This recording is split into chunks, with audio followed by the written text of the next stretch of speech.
Berin sudah ganti nama tuh. Iya, sebentar.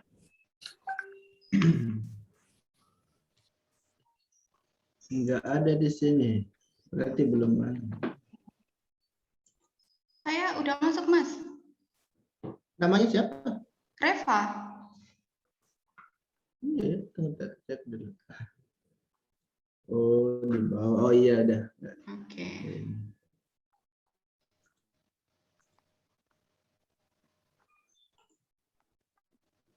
Memang kalau ada daftar nggak kelihatan lagi namanya. Oke baik ya, kita sapa-sapa dulu ya. Untuk Bu Helna, udah siap Bu Helna? PowerPoint-nya coba di-share dulu. Saya ini dulu ya. Oh, udah. Udah Pak. Belum. Sudah. Oke. Oh, udah. Di scroll ke atas aja Bu supaya kelihatan. Oke, baik. Berikutnya Mbak Fitri ya.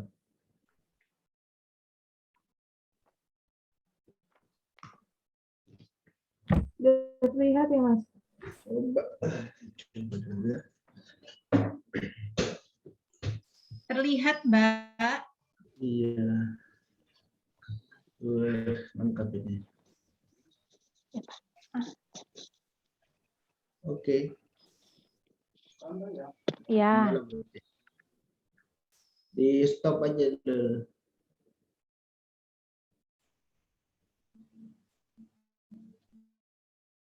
Stop share Fitri ya. Sudah Mas. Stop share udah kelihatan udah bagus. Enggak ada kendala.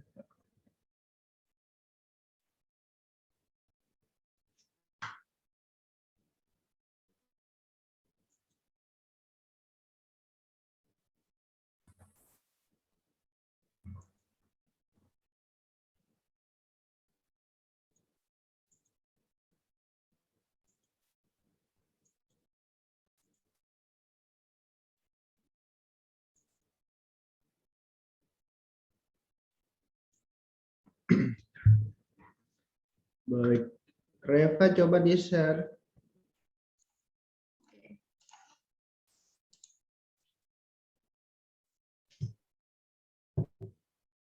Udah ya, Mas? Oke. Terus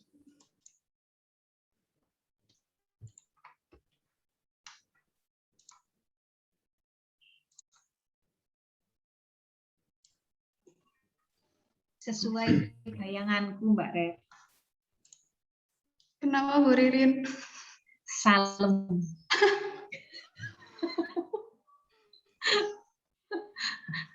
Oke, baik ya. Jadi nanti presentasinya kita urut saja ya berdasarkan pamflet kita. Yang pertama nanti Ibu Helna, Ibu Dr. Helna ya. Aduh Pak Aslan. Ibu Dr. Reva Edra Nugraha. Selanjutnya Fitria Sandi Faradila, MSI. Jadi alumni semua ini pembicara hari ini. Teman-teman juga ada yang dari luar ya yang ikut. Mudah-mudahan makin banyak yang bisa bergabung.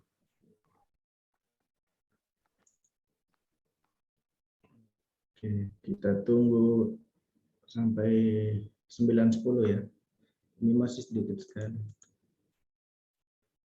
Untuk daftar hadir dan sertifikat hari ini kita setting lebih cepat ya. Jadi ngisi daftar hadir langsung terlink dengan ini email untuk pengiriman sertifikat. Jadi lebih cepat.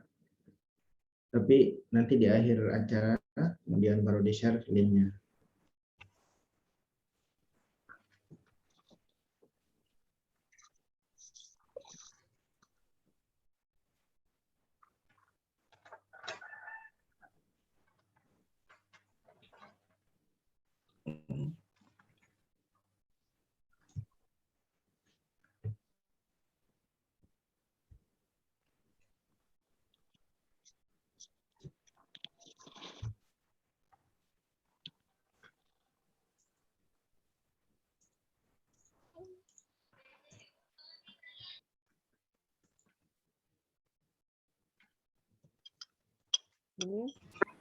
Mulai jam berapa, Pak? 9.10 aja Bu, kita tunggu dulu teman-teman. Siap. Kayak ada yang ini masih sedikit kan, masih 30 orang. Nah,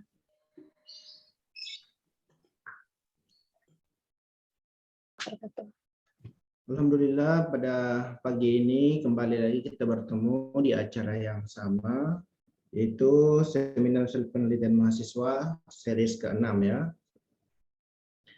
Pada kesempatan ini ada 3 pembicara atau pemakala. Yang pertama Ibu Dr. Helna, kemudian Dr. Reva Edra Nugraha, dan Fitria Sandi Faradila MSI.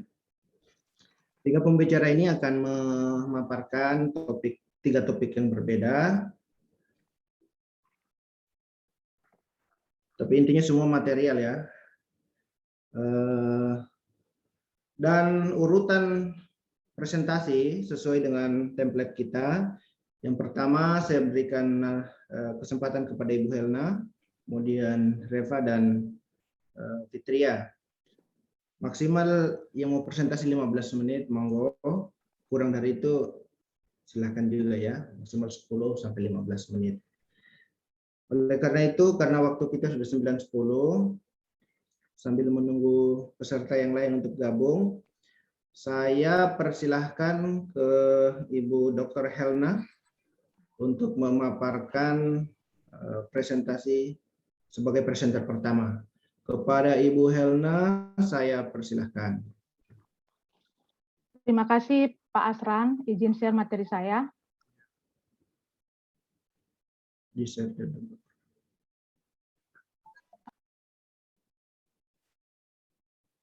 Oke, Udah terlihat Pak? udah di slideshow dulu Bu, dicoba. Yang sampai bermasalah ya. Bagus.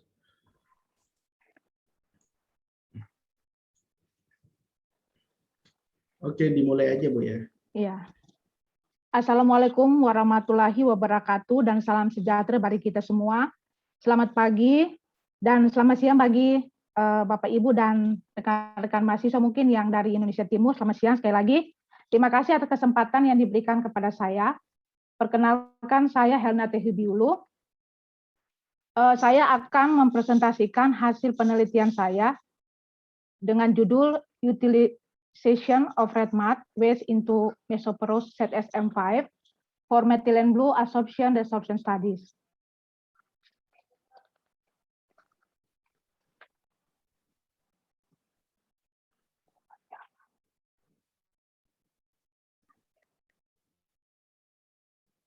Pak Akram, maaf, ini nggak jalan sisnya. Di enter dulu Bu coba. Udah. Nggak bisa ya. Oke, stop share dulu Bu coba. Diulang lagi. Share ulang ya. Di-share ulang Bu. Atau kirim ke saya PowerPoint-nya mungkin. Bentar Pak. Iya. Oh bisa, udah. Oke. Oke. Maaf Pak, maaf Bapak Ibu. Coba sekali lagi Bu, enter dulu, bisa dilihat. Ah, udah. Oke. Oke. Saya lanjut Bapak Ibu dan rekan-rekan mahasiswa sekalian. Berikut adalah paper di mana sudah dipublish di jurnal Environmental Science and Pollution Research. Penelitian ini di bawah bimbingan supervisor dan co-supervisor saya, Prof. Dr. Didi Prasetyo MSc dan Dr. Yuli Kusumawati SSMSI. Ini adalah topik penelitian dari Prof. Didi, kemudian ini adalah topik penelitian dari Dr. Yuli Kusumawati.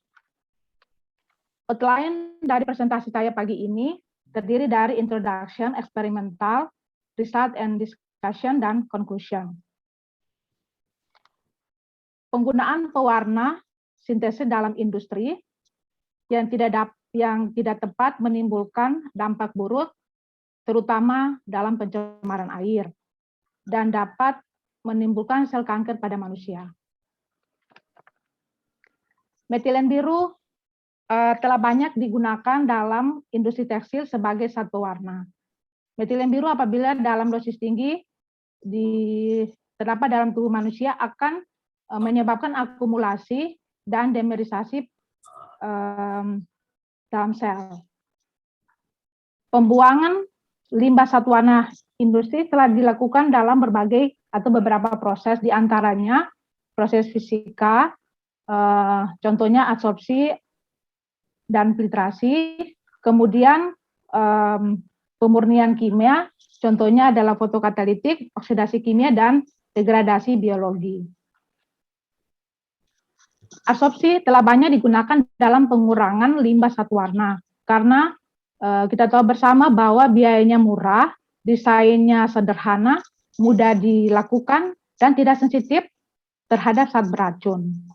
Beberapa zeolit telah disintesis dan dimodifikasi untuk meningkatkan efisiensi penghilangan zat warna dalam air. Seperti ZSM5, dalam hal ini sebagai absorben, dia dipilih sebagai absorben karena memiliki stabilitas mekanik dan kimia yang tinggi, kemudian luas permukaannya dan porositasnya besar, ideal untuk menjadi absorben untuk zat warna yang bermuatan positif, dalam hal ini metilen biru.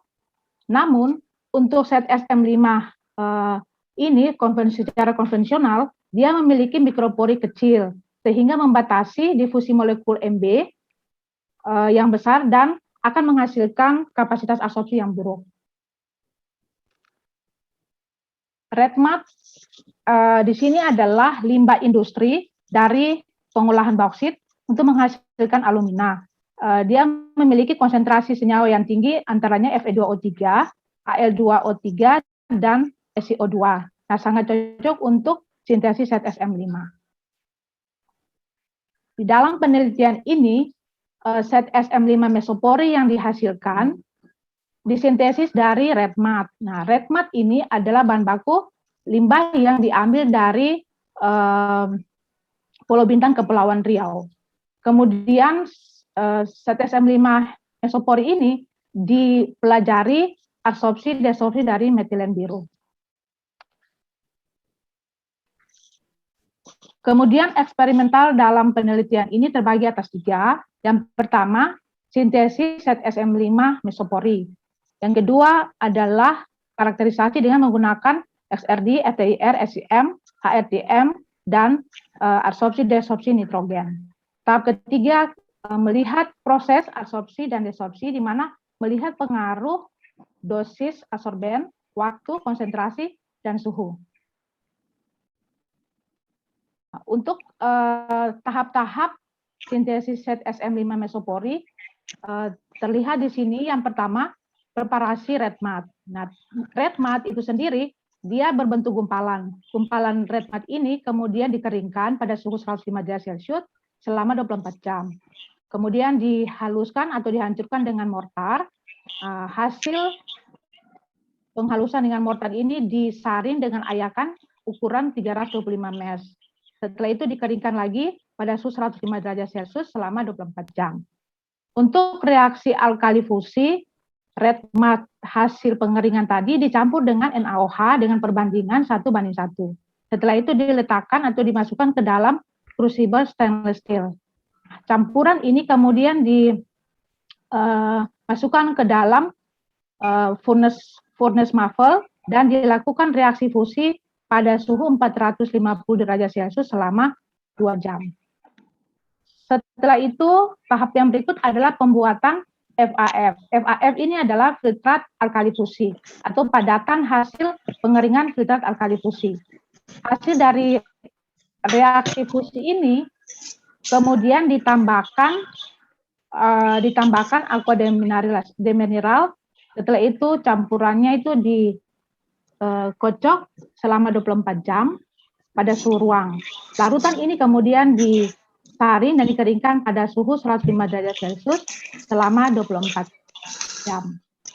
Nah, untuk sintesis mesopori ZSM5 mesopori ini, komposisi molar atau perbandingan mol yang lakukan dalam penelitian ini adalah SiO2-nya 0,2, Al2O3-nya 0,004, kemudian 3,6 H2O, dan 0,04 TPA. Untuk lengkapnya, proses sintesis ZSM5 mesopori ini dapat kita lihat slide selanjutnya.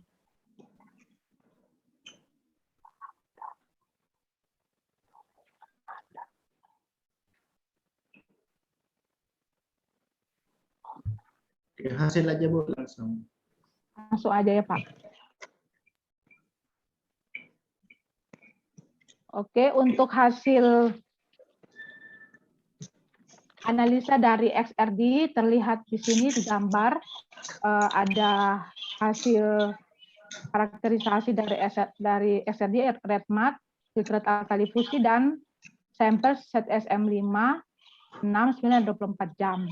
Nah, puncak karakteristik ZSM5 dengan struktur NFI diamati untuk semua sampel ZSM5 ini terdapat pada 7,9, kemudian 8,8, 23,1, 23,9, dan 24,3 mengikuti waktu sintesis hidrotermalnya 6, 9, dan 24 jam.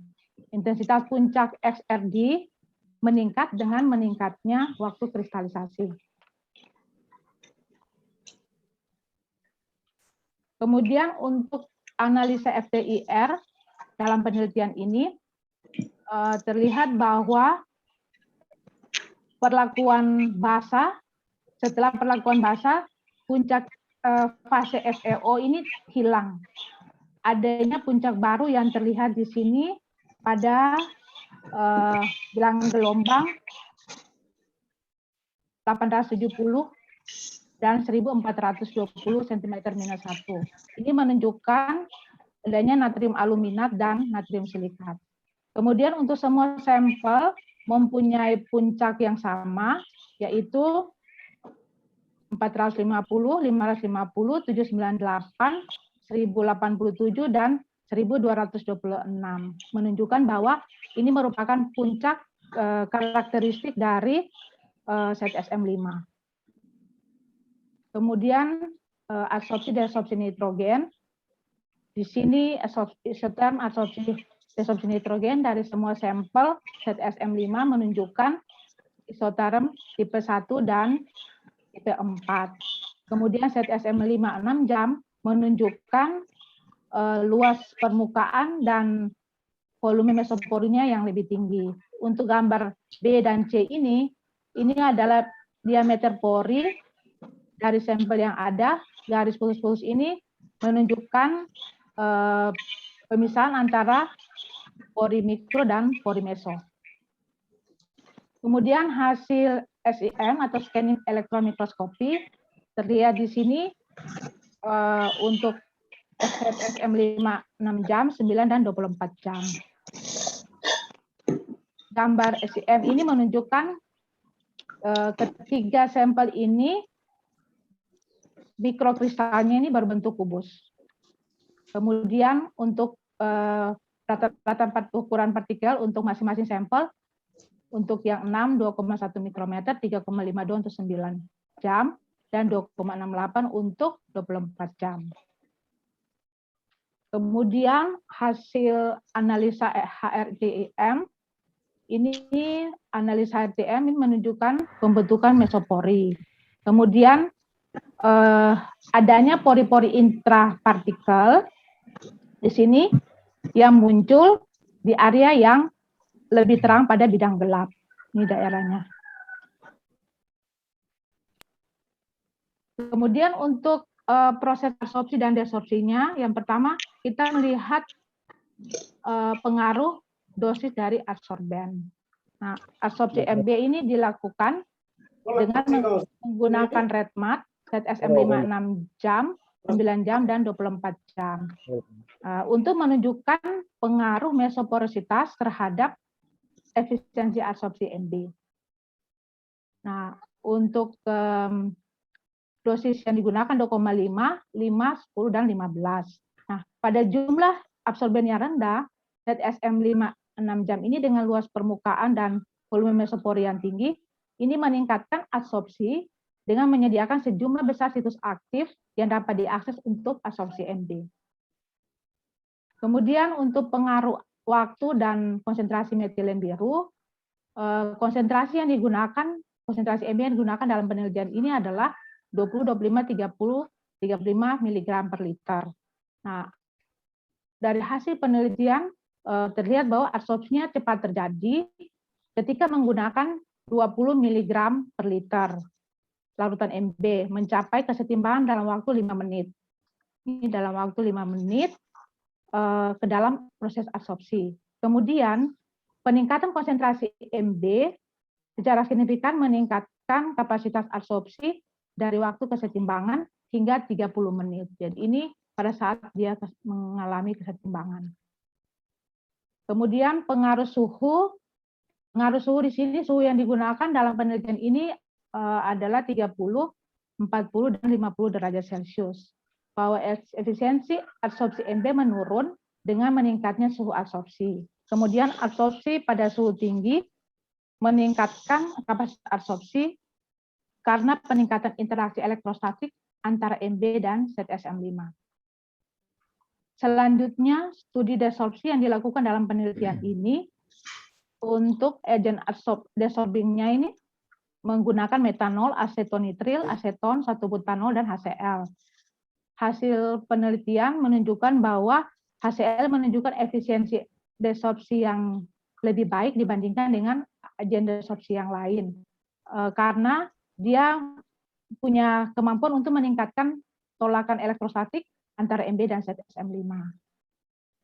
Selanjutnya untuk isoterm absorpsi, di sini tabel model isoterm atau parameter isoterm yang dipakai yaitu Langmuir, Freundlich, dan Temkin.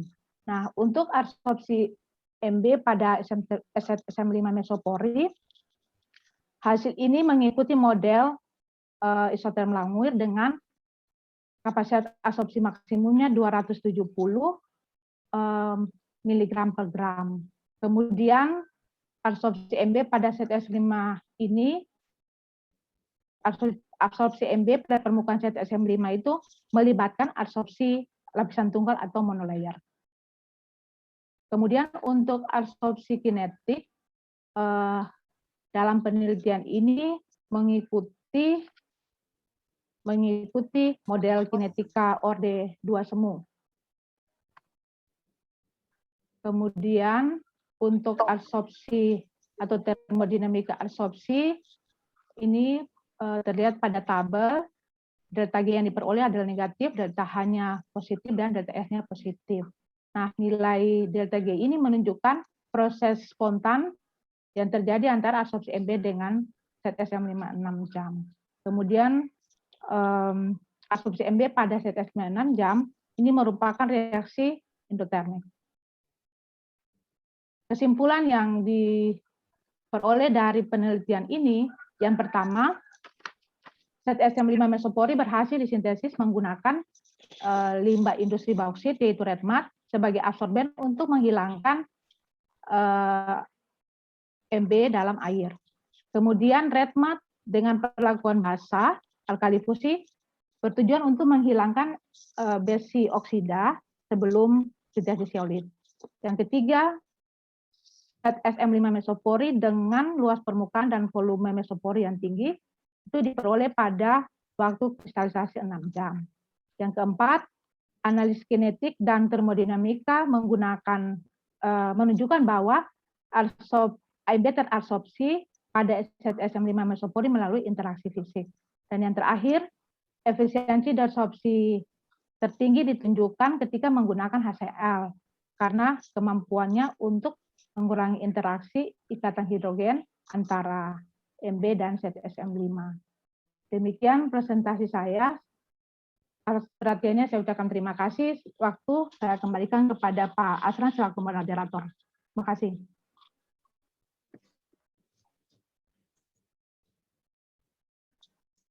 Terima kasih Bu Helna atas presentasinya. Sama-sama Pak.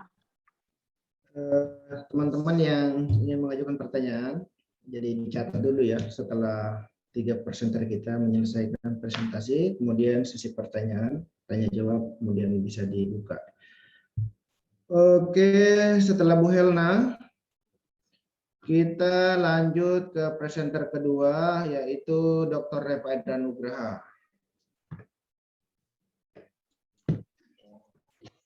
Apa Mbak Reva udah siap? Ya, insya Allah siap. Oke, bisa.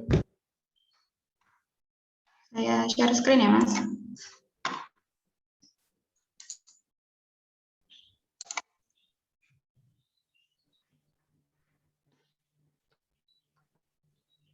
Sudah terlihat? Sudah terus.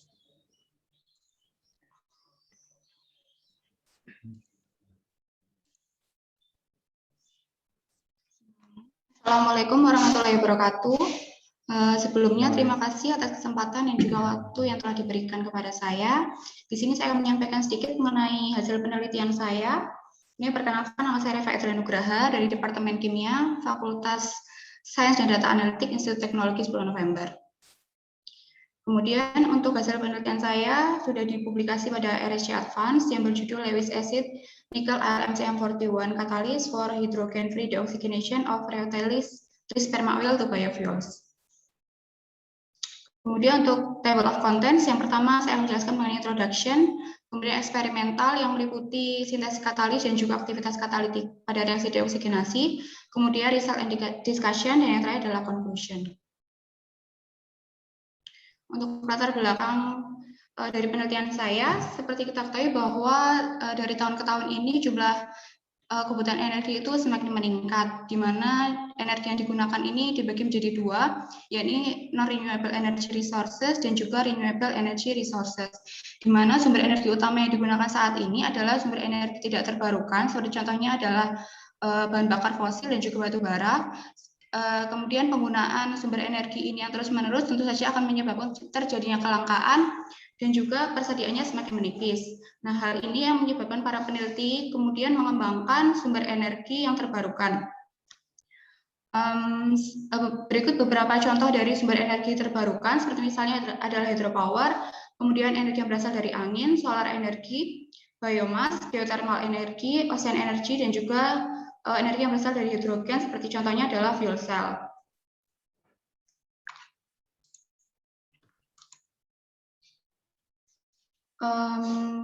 Pada penelitian ini saya memilih energi yang berasal dari biomasa, di mana energi yang berasal dari biomasa ini berpotensi untuk dikembangkan, terutama di Indonesia yang merupakan negara tropis, di mana memiliki ketersediaan biomass yang melimpah dan dapat digunakan sebagai carbon feedstock pada pembuatan renewable energy.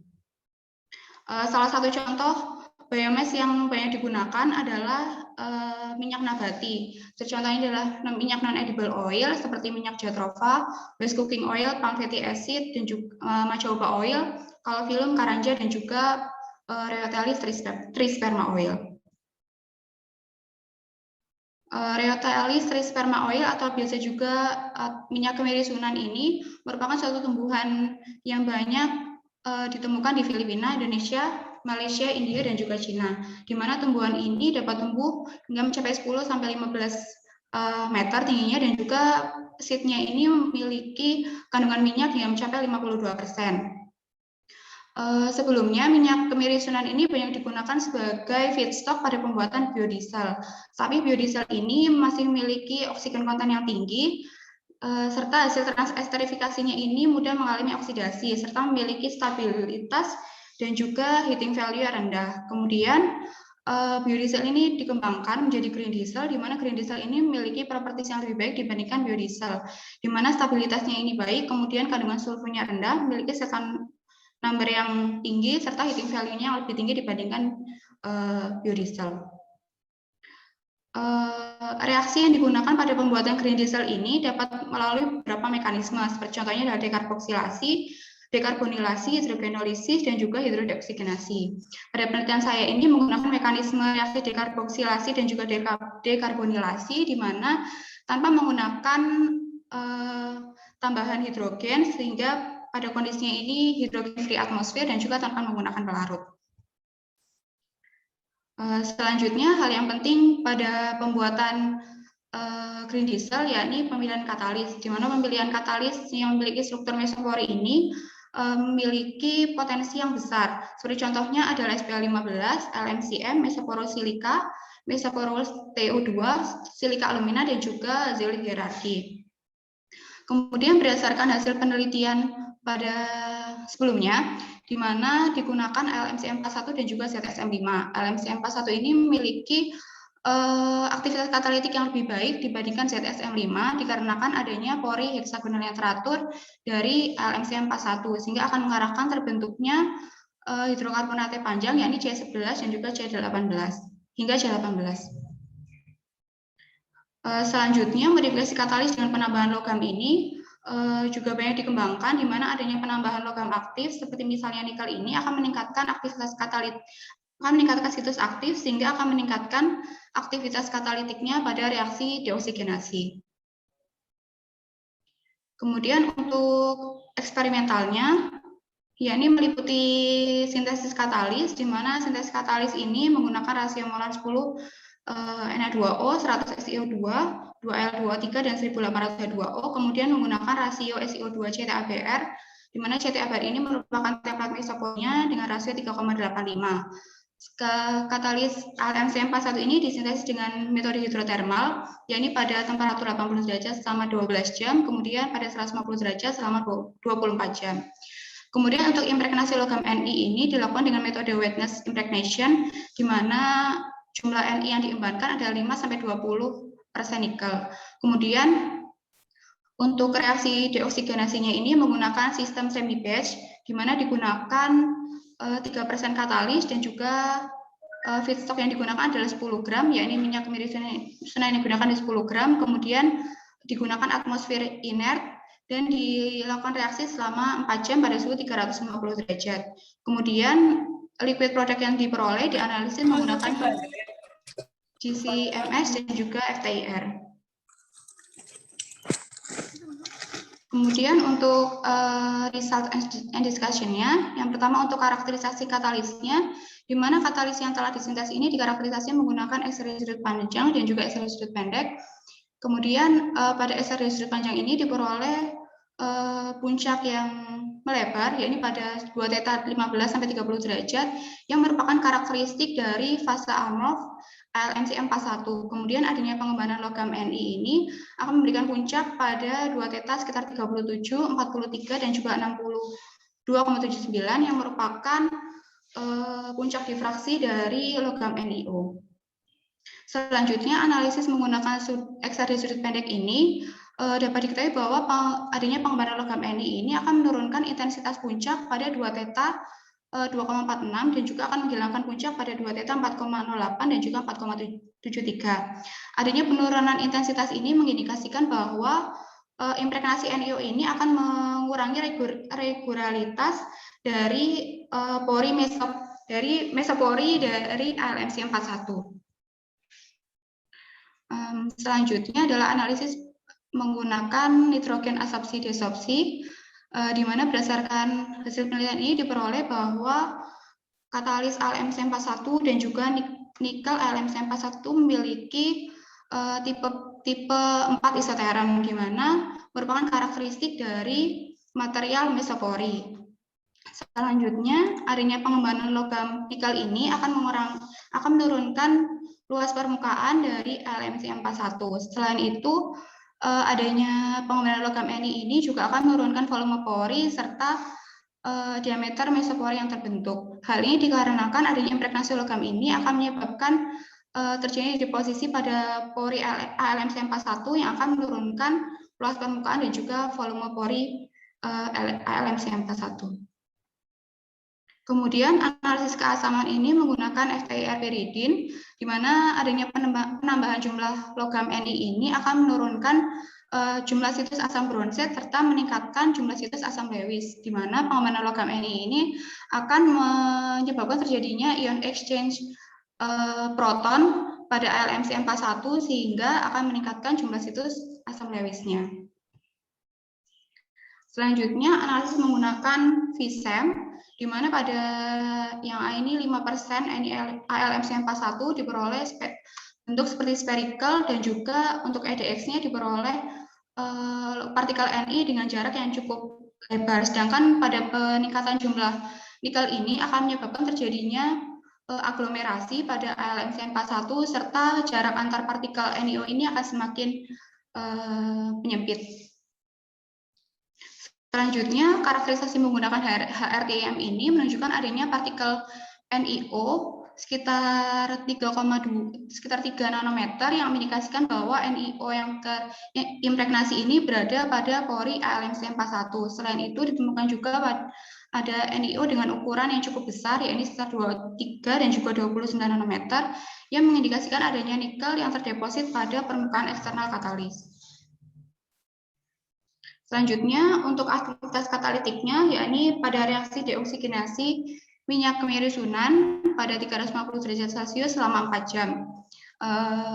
Dari hasil penelitian ini dapat diketahui bahwa peningkatan jumlah nikel ini akan meningkatkan jumlah konversi dari minyak kemiri Sunan serta meningkatkan selektivitas pada terbentuknya hidrokarbon, di mana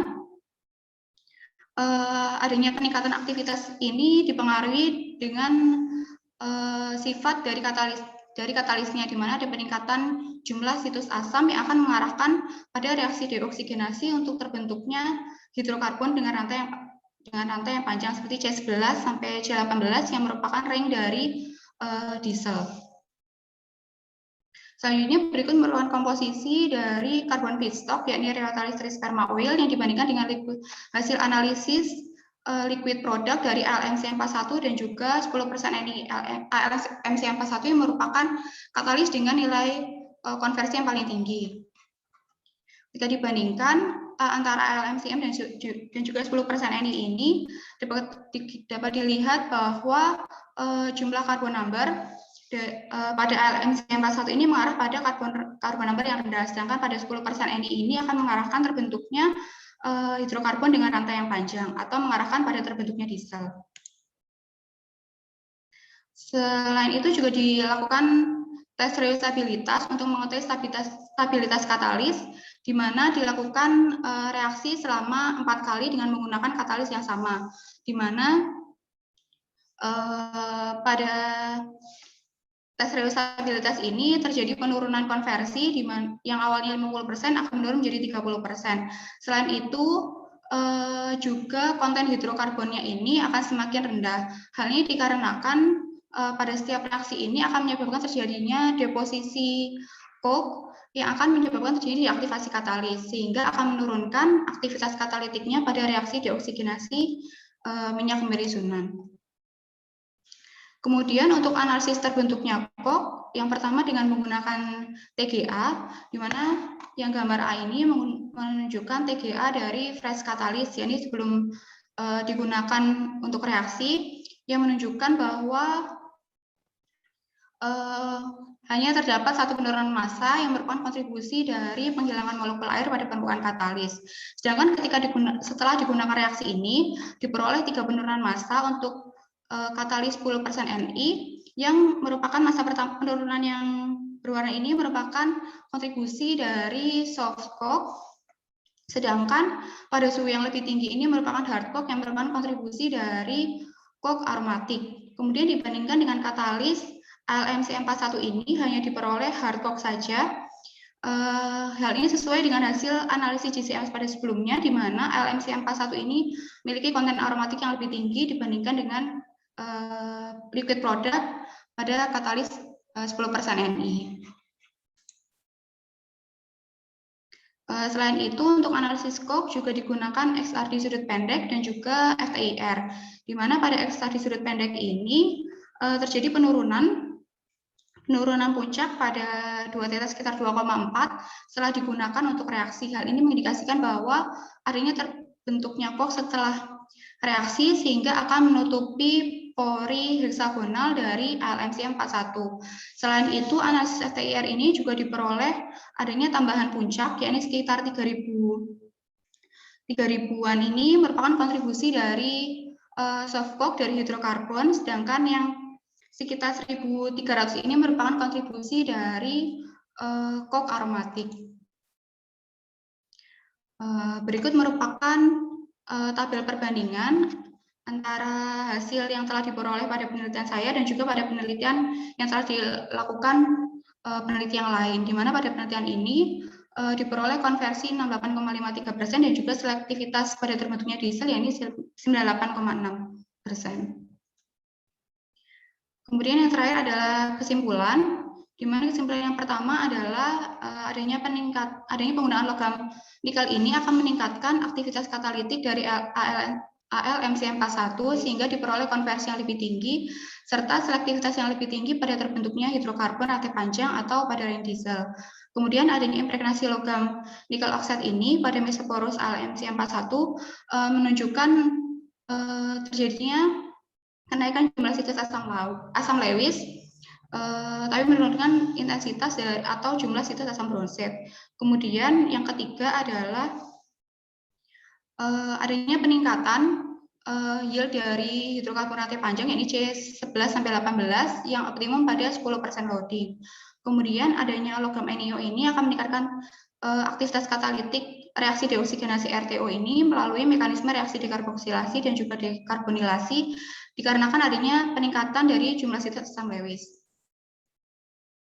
Sekian presentasi dari saya. Terima kasih.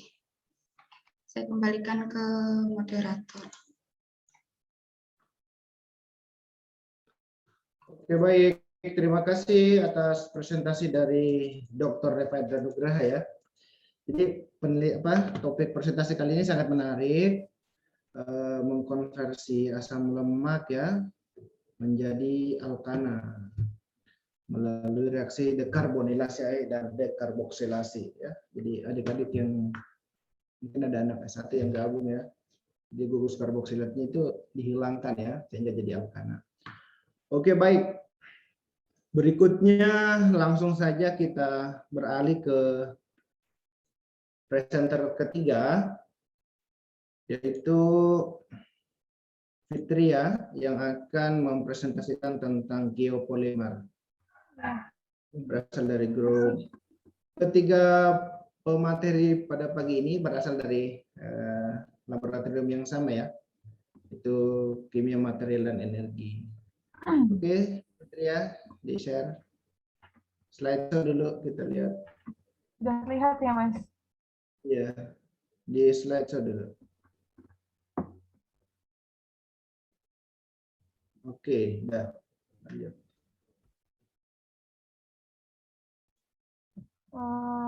Assalamualaikum warahmatullahi wabarakatuh. Selamat pagi semua untuk teman-teman. Perkenalkan, nama saya Fitria Sandi. Pada pagi hari ini saya mencoba untuk mempresentasikan salah satu hasil penelitian saya dan tim dengan judul optimalisasi of SiO2 per AL2O3 ratio in the preparation of geopolymer from high calcium fly ash.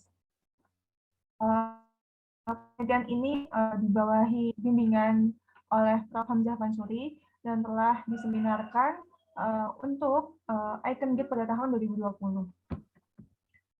Berikut hasil seminar yang telah publish, yaitu publish di EOP Conference Series Earth and Environmental Science. Pertama-tama saya akan menjelaskan dan ini, yaitu yang pertama ada menggunakan untuk prosesnya akan menghasilkan limbah maupun produk sampingan berupa bottom ash dan fly ash.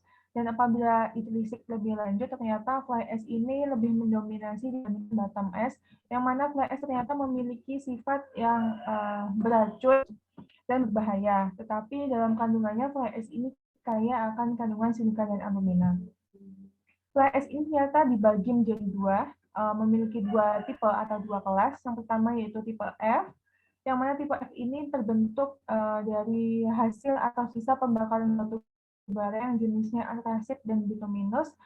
Kemudian tipe F ini cenderung memiliki kandungan kalsium yang rendah. Sedangkan untuk abula yang tipe C itu dihasilkan dari batu kalsium yang tinggi dan lebih reaktif.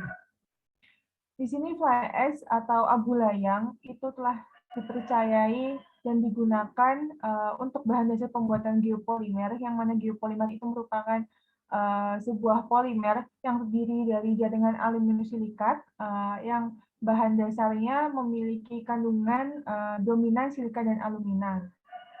Bahan dasar yang digunakan itu bermacam-macam, bisa menggunakan produk limbah industri, contohnya abu layang, maupun produk yang berasal dari alam.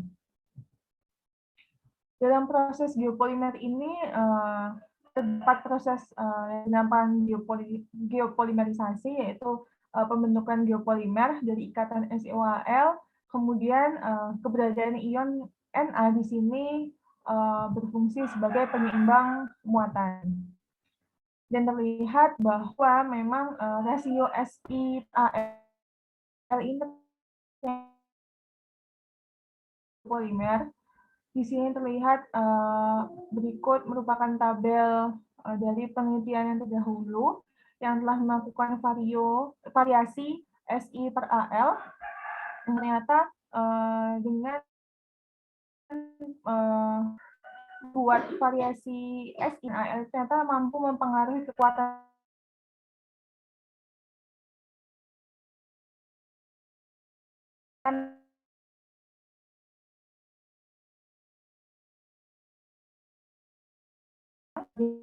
bahan dasar pembuatan biopolimer. Yang selanjutnya bahan dasar fly ash ini atau abu layang akan kami modifikasi dalam pembentukannya, yaitu modifikasi rasio Si dan Al untuk mendapatkan kekuatan yang maksimal. Selanjutnya itu metodologi atau eksperimental. Yang pertama kita harus menyiapkan abu layang terlebih dahulu. Kita harus mengayak abu layang itu untuk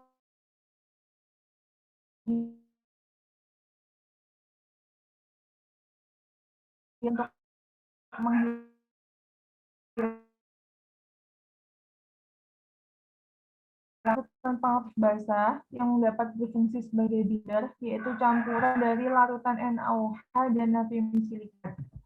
Kemudian yang ketiga yaitu proses sintesis biopolimer dengan melakukan variasi Si dan Al. Yang pertama pada sintesis abu layang, kemudian AlOH3 sebagai sumber spesies Al, dan larutan pengaktif basah dari larutan NaOH dan natrium silikat. Ketiga bahan tersebut akan diaduk hingga membentuk sebuah pasta yang kental dan akan dilakukan pencetakan. Setelah pencetakan, biopolimer akan didiamkan pada suhu ruang hingga mengeras dan diperam juga hingga 28 hari biasanya, kemudian baru bisa dilakukan karakterisasi berupa kotekan, XRD, dan SEM. Berikut hasil pembahasan untuk analisis kandungan unsur dari masing-masing abu layang yang saya gunakan pada penelitian ini. Abu layang pada penelitian ini saya menggunakan dari PLTU IPMOMI, dari PLTU Holcim, dan Peron 9. Dan terlihat bahwa dari masing-masing abu layang ini memiliki kandungan yang berbeda-beda. Dan biasanya hal ini dikarenakan proses pembakaran maupun metode yang digunakan pada setiap PLTU itu yang berbeda-beda.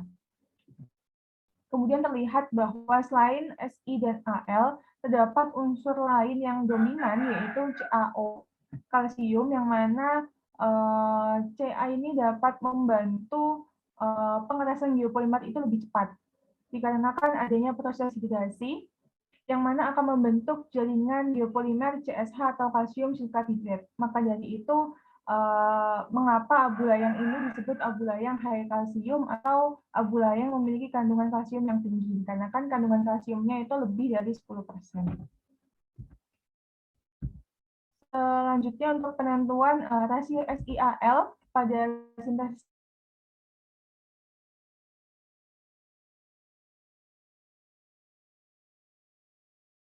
kan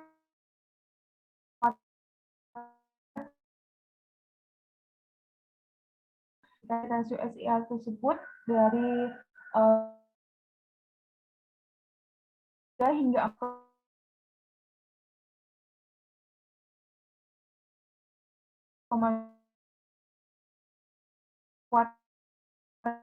tekan dari masing-masing polimer dari variasi rasio SAL 3 hingga 4,2 dan menggunakan abu layang tipe C atau high kalsium. Terlihat bahwa semakin lama geopolimer itu diteram, maka kekuatan tekan juga akan semakin meningkat. Ini terlihat bahwa geopolimer yang berbahan dasar abu layang IPMOMI dengan rasio 3,6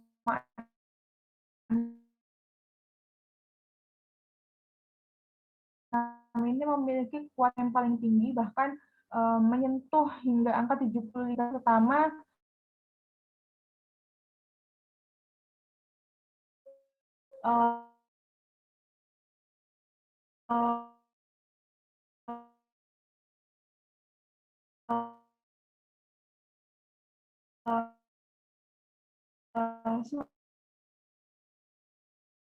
semakin tinggi rasio SIAL, maka semakin banyak pula ikatan SiO2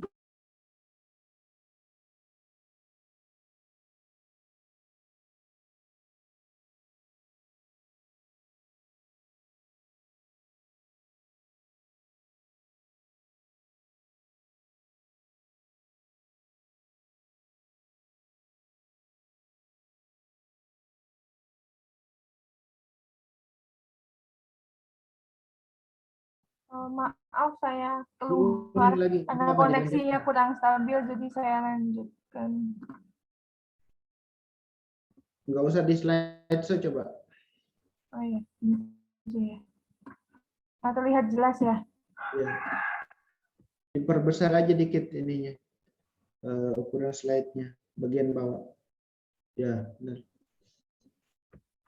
Berikut hasil dari kuat tekan yang tadi, terlihat bahwa apabila dibuat grafik, bahwa geopolimer berbahan dasar abu layang IPMOMI ini memiliki kekuatan yang jauh lebih tinggi dibandingkan abu layang Halsi maupun Python 9 pada umur 28 hari. Selanjutnya untuk analisis fasa menggunakan XRD, terlihat bahwa geopolimer ini masih memiliki gundukan atau HAM yang menunjukkan bahwa geopolimer memiliki sifat amorf yang memang berasal dari abu layang. Abu layang itu juga termasuk material yang memiliki sifat amorf atau struktur amorf. Terlihat di sini berada pada posisi 2 theta 20 hingga 40 derajat. Kemudian selain itu terdapat puncak-puncak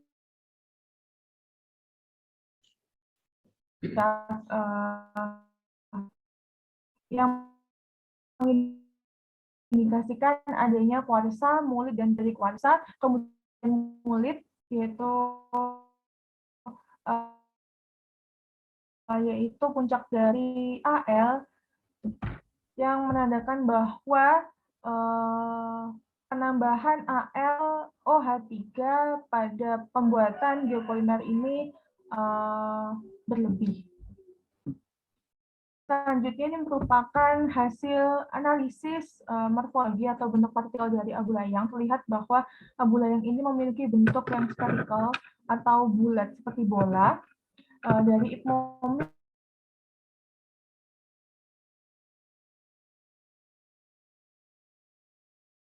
kemudian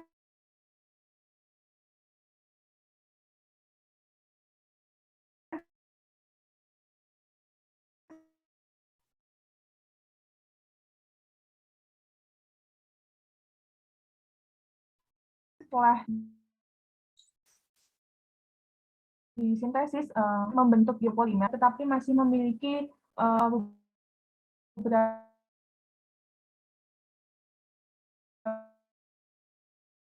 pori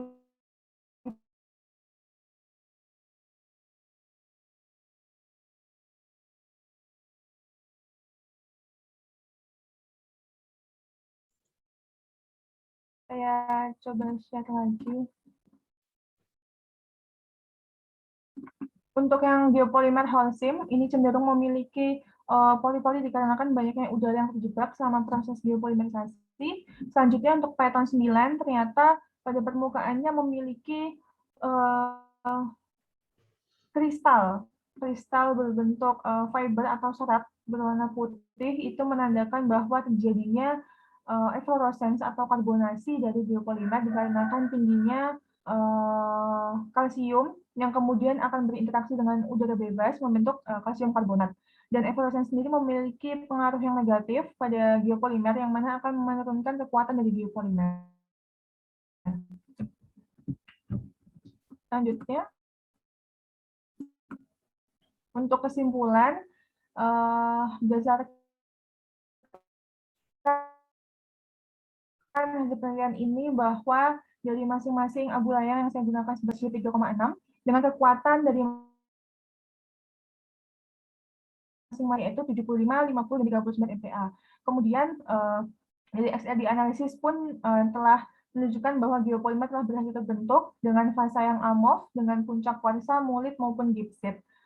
Dan cross structure atau morfologi dari geopolimer menunjukkan bahwa geopolimer juga telah berhasil terbentuk dengan permukaan yang padat maupun masih terdapat adanya beberapa partikel abu layang yang masih belum selesai bereaksi secara sempurna, kemudian masih ada keberadaan udara yang terjebak, dan ternyata pada geopolimer pattern 9 terjadi eflorescence pada permukaan geopolimer.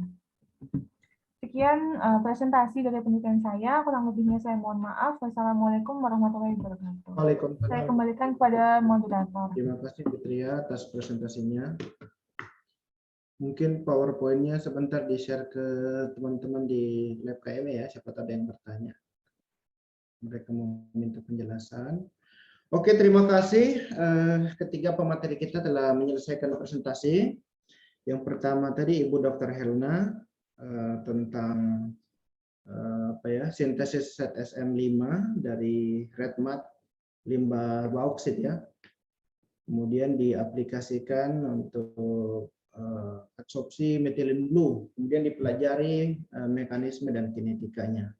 Kemudian yang kedua, Dr. Revaindra Nugraha membuat katalis yang didukung dengan Ni untuk meningkatkan reaksi dekarboksilasi dan dekarbonilasi pada minyak kemirisunan menjadi alkana ya. Kemudian Fitria telah menyelesaikan presentasi tentang pembuatan geopolimer ya, sintesis geopolimer dari limbah abu layang ya, dari berbagai PLTU. Oleh karena itu, ketiga pemateri ini ya telah menyampaikan materi yang sangat menarik, tentunya dengan tiga kajian yang berbeda. Mungkin teman-teman peserta pada pagi ini ada yang sebidang, ada yang ingin bertanya ya. Jadi tiga paper ini telah dipublikasi ya. Jadi untuk yang Ibu Helna tadi itu sudah di Springer Q1, kemudian Dr. Reva tadi itu sudah di RSC Q1 juga, kemudian Fitria ini di di OP atau AIP tadi itu. Oke, berikutnya saya persilahkan ke peserta. Bagi peserta yang merasa ada yang ingin ditanyakan, didiskusikan, dikonfirmasi, monggo silakan. Saya pandu untuk sesi pertama, saya berikan kesempatan 3 orang penanya, kemudian nanti seterusnya. Silakan yang mau ditanya ke siapa, ke Ibu Helna, ke Revaindra Nugraha, atau ke Fitria. Lumayan banyak peserta hari ini, ada 48 orang. Untuk tunggu dulu ya.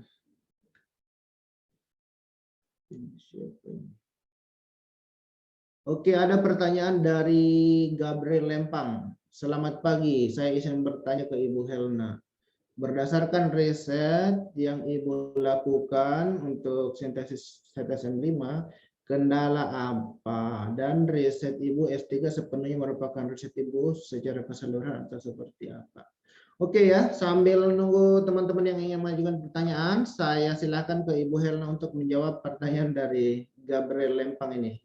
Monggo Bu Helna. Terima kasih Pak. Pak Asran, terima kasih. Terima kasih untuk Gabriel Lempang ya untuk pertanyaannya. Berdasarkan riset yang saya lakukan khusus untuk sintesis ZSM5 ini, kendala apa saja yang dialami sama penelitian. Untuk kendala yang selama ini, kalau untuk fasilitas lab itu tidak ada kendala, selalu ada solusi dari promotor dan kopromotor saya. Kemudian mungkin teknik kerja di lab itu istilahnya human error.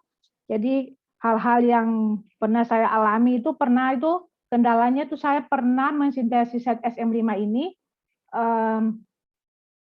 mungkin pada saat proses hidrotermal, posisi penutup dari autoclave itu dia tidak menutup rapat. Jadi sudah capek-capek menunggu dan segala macam, pada saat mau ngambil hasil hidrotermal pertama, ternyata penutup dari autoclave ini terbuka dan dia akan bereaksi dengan udara sekitar, maka hasil yang diharapkan harusnya berbentuk gel akhirnya kering. Jadi seperti apa sih orang kayak kerak batu, kebetulan batu. Ya setelah saya konsultasi ke promotor saya, ya itu hal yang tadi karena autoclave-nya tidak tertutup rapat dan pas harus diulang lagi. Dan bagi saya hal-hal seperti ini, pengalaman di lab itu saya menganggap itu seni dalam penelitian. Jadi saya enjoy saja. Kemudian ada juga misalnya tiba-tiba misalnya saya sudah menghasilkan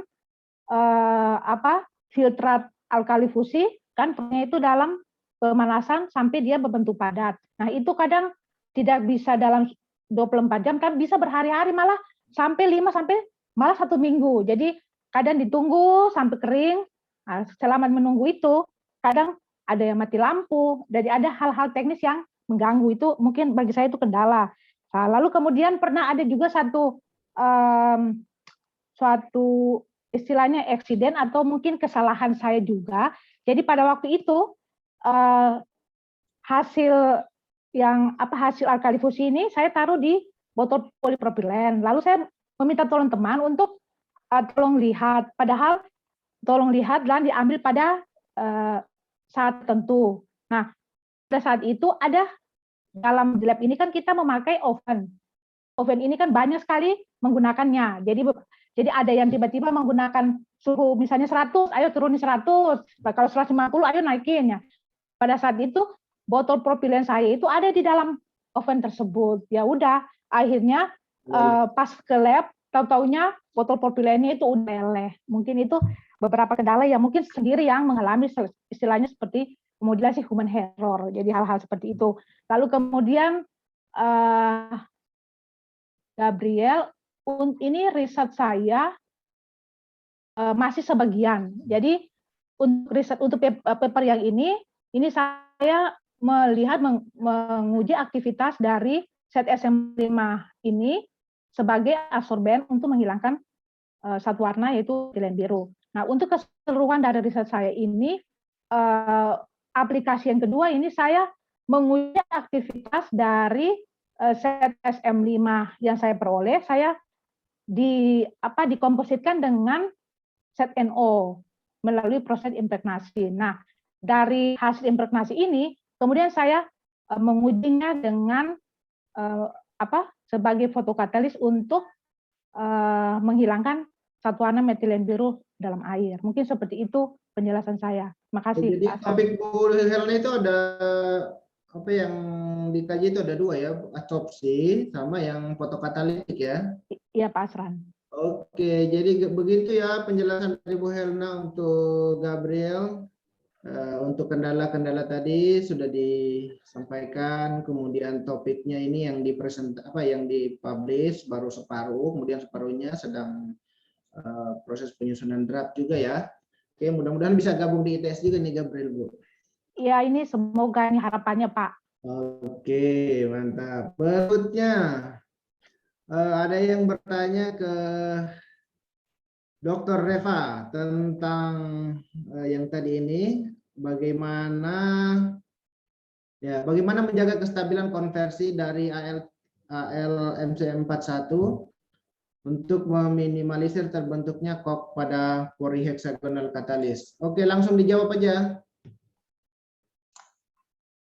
Oh ya, oke, saya coba jawab ya. Terima kasih sebelumnya atas pertanyaannya.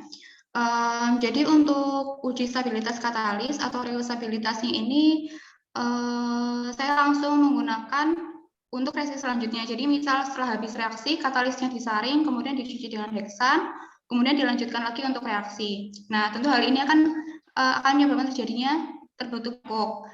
Kemudian untuk meminimalisir terbentuknya kok ini bisa dengan menggunakan kalsinasi. Seperti tadi kan ada hasil TGA untuk fresh katalis di mana LMC41 ini stabil sampai suhu 550. Kemudian untuk koknya ini tadi kan ada soft dan hard coke.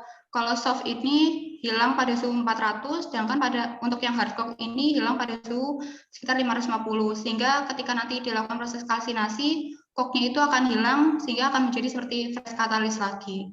Seperti itu. Oke, sudah dijawab ya. Harusnya ini apa namanya yang bertanya harus lengkap dengan namanya ya. Ini saya nggak tahu siapa, dari mana, cuma namanya ini moderator room ya, supaya bisa disapa. Oke, berikutnya ternyata dia juga bertanya ke Ibu Helna. Kelayakan ekonominya Bu gimana? Mahal enggak mensintesis ZSM5 ini Bu?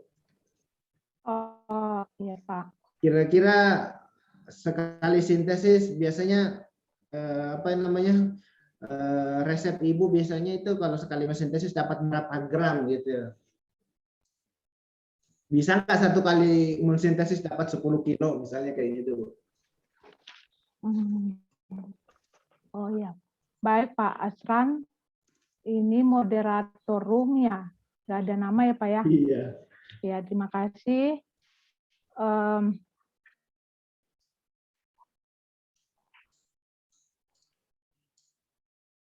Secara ekonomi Bu gimana? Mahal Ya, atau gitu?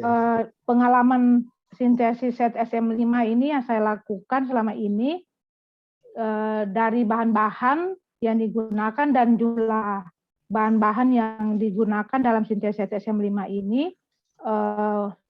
sudah pasti menggunakan masing-masing NaOH yang tadi sintesisnya itu NaOH dan red mud yang digunakan itu 10 banding 10 gram. Kemudian digunakan juga Ludox, TPAOH dan CTABR. Dan tak lupa juga ada aqua demineralisasi. Nah, semua ini ketika dihitung masing-masing bahan yang dipakai di pasaran, secara keseluruhan ini total yang saya hitung kalau satu kali sintesis itu saya bisa menghasilkan sekitar 905.000 dalam sekali sintesis.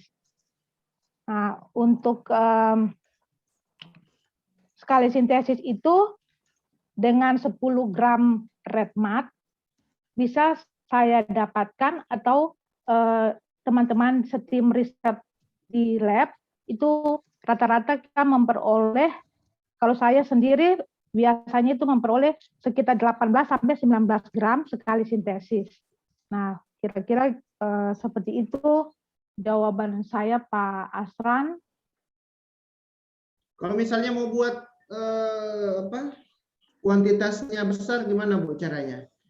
Pertanyaan ini misalnya saya ingin buat 10 kilo sintesis. Bagaimana caranya Bu Helna? 10 kilo, berarti kalau 10 kilo sintesis ZSM5 berarti kan red mud dan NaOH-nya perbandingannya kan berarti dinaikkan Pak Asran. Caranya apa misalnya kita harus menggunakan, kan Ibu Helna ini apa namanya skalanya masih skala lab gitu. Kalau misalnya mau di skala produksi gitu Bu, apa kita harus menggunakan reaktor yang lebih gede atau gimana Bu? Oh iya, Jadi kalau kita lihat juga di pasaran itu untuk mendapatkan 1 kilogram aja mereka menggunakan reaktor yang besar. Jadi kalau misalnya skala lab, paling kita hanya berkisar 10 sampai mungkin 15 gram. Tapi kalau sampai sudah lebih dari 1 kilogram, ya seperti tadi Pak Asran bilang, pasti menggunakan reaktor yang besar sehingga bisa menghasilkan zat SM5 yang dalam jumlah yang banyak. Seperti itu Pak Asran. Dia mahal secara biaya produksi, tapi harga jualnya juga mahal ya Bu Herna ya. Ya, saya lihat itu di misalnya Tokopedia dan segala macam itu yang penjualan online itu 1 gram zat SM5 aja bisa 500-an lebih per gramnya. Oh gitu Seperti ya. itu Oh, Pak Asran. memang mahal, tapi nilai secara ekonomi juga dari zat SM5 kan lumayan ya. Jadi mungkin Bu Herna ini bisa jadi pengusaha zat SM5 ya. Jiwa bisnis kan pasti Pak Asran. Oke, berikutnya. Oh ya, tadi itu ini beril ya. Ada Oh, nggak lagi? beril. Beril. Oke. Siapa lagi yang mau bertanya silakan raise hand.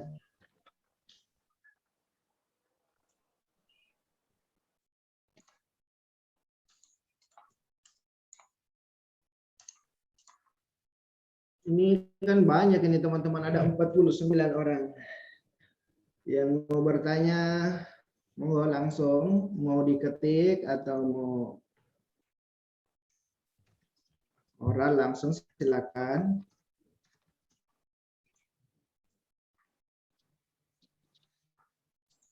Oke, kalau begitu saya yang sambil bertanya ya. Jadi teman-teman mungkin nanti akan bertanya. Saya bertanya ke Pak Asran, ini ada yang bertanya di kolom chat Pak. siapa? Oh ini Katerina Bijang ya. Sintesis Sebelumnya ada Ibu Leli kayaknya. Ibu Leli. Oke, terlalu kecil ini chatnya saya ini dia. Harusnya langsung bertanya aja.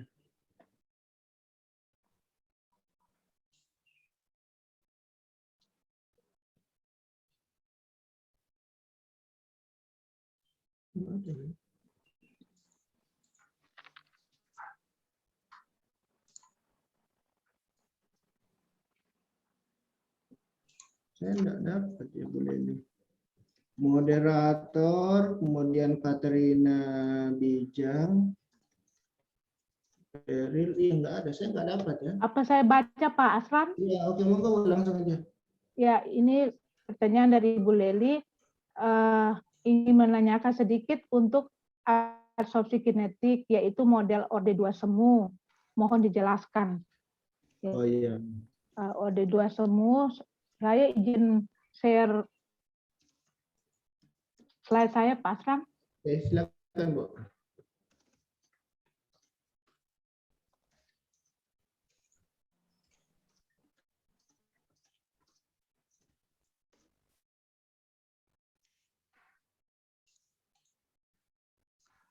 Ya, ini benar. Ya, terima kasih Bu Leli tentang kinetika orde 2 semu ini. Untuk orde 2 semu ini biasanya itu berasal adanya gugus aktif yang dapat terlibat dalam ilmu kimia dan terjadi pertukaran ion yang dapat berpengaruh terhadap kapasitas absorpsi suatu absorben. Nah, untuk yang penelitian yang saya lakukan ini bersama tim, ini mengikuti orde 2 semu dibandingkan dengan yang orde 1 semu, karena nilai koefisien korelasinya itu di atas 0,9. Seperti itu Ibu. Paling tinggi ya. Iya, paling tinggi Pak. Lalu kalau kinetika orde 2 semu ini menunjukkan bahwa absorben ini tergantung pada kapasitas penyerapan dari absorben. Jadi bukan pada konsentrasi absorbatnya. Mungkin itu penjelasan dari saya Ibu Leli. Terima kasih. Pada sisi aktif Bu ya. Iya. Jadi itu Ibu Leli, mohon maaf kalau kurangnya. Bu Leli. Oh ya, oke, saya paham Bu Leli ya. Ini ada lagi satu yang bertanya. Thank Dalam you, Bu Helna, sintesis- atas penjelasannya. Oke, Bu. Dalam mensintesis ZSM5 mesopori selain waktu sintesis apa saja yang berpengaruh, Bu Helna? Kalau misalnya ini kita mau sintesis 5, apa saja yang faktor-faktor yang mempengaruhi keberhasilan sintesis ZSM5 mesopori? Ya, terima kasih Ibu Rina. Ini teman saya di Universitas Patimura, Pak Asran, Oh gitu. Oke, Bu. sebidang juga kimia anorganik. Terima kasih Ibu Rina. Selain waktu, parameter yang berpengaruh di sini adalah suhu kristalisasi Ibu. Kemudian bahan-bahan yang digunakan. Seperti yang dalam penelitian ini, template yang saya pakai untuk mengarah ke struktur MFI-nya itu TPAOH, dan ZTABR ini yang berfungsi untuk mengarah ke pori mesonya. Mungkin itu Ibu Rina yang bisa saya jawab. Terima kasih. Terima kasih, Bu Ellen. Ya, Bu. Terima kasih, Bu.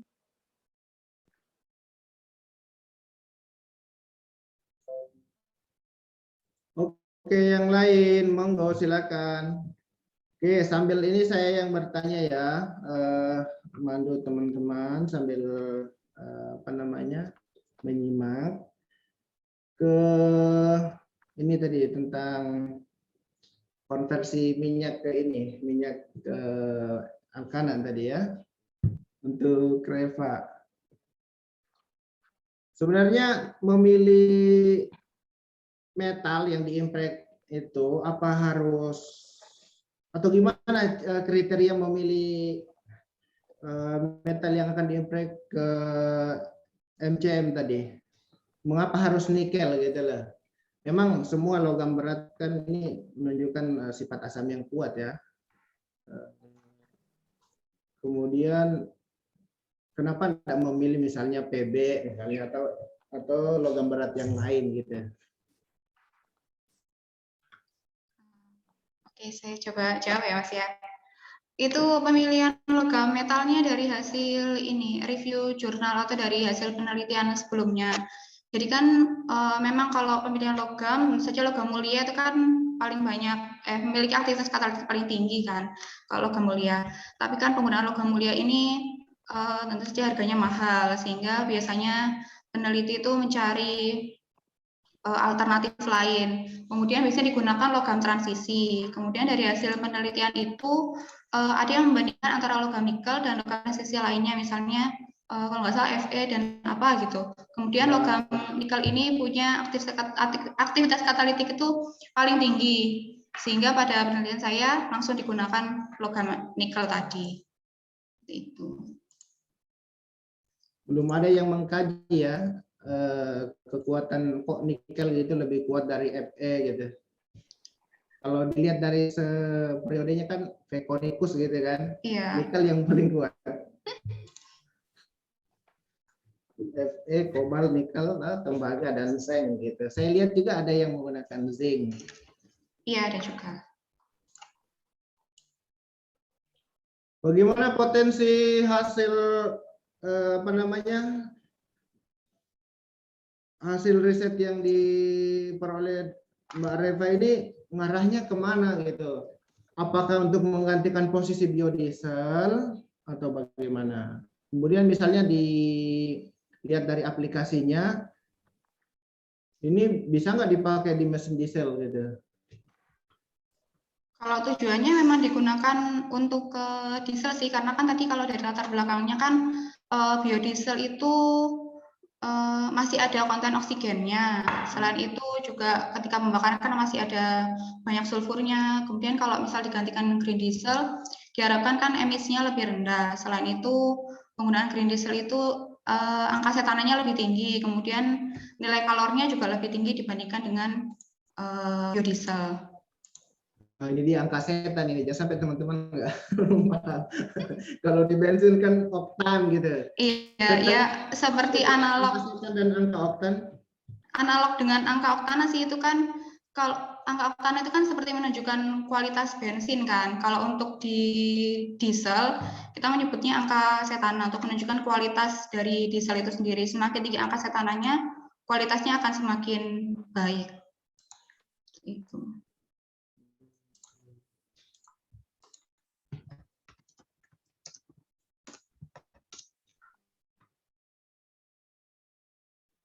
Ini siapa yang bertanya nih?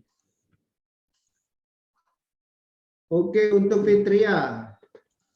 Kira-kira ke depannya bagaimana potensi aplikasi geopolimer?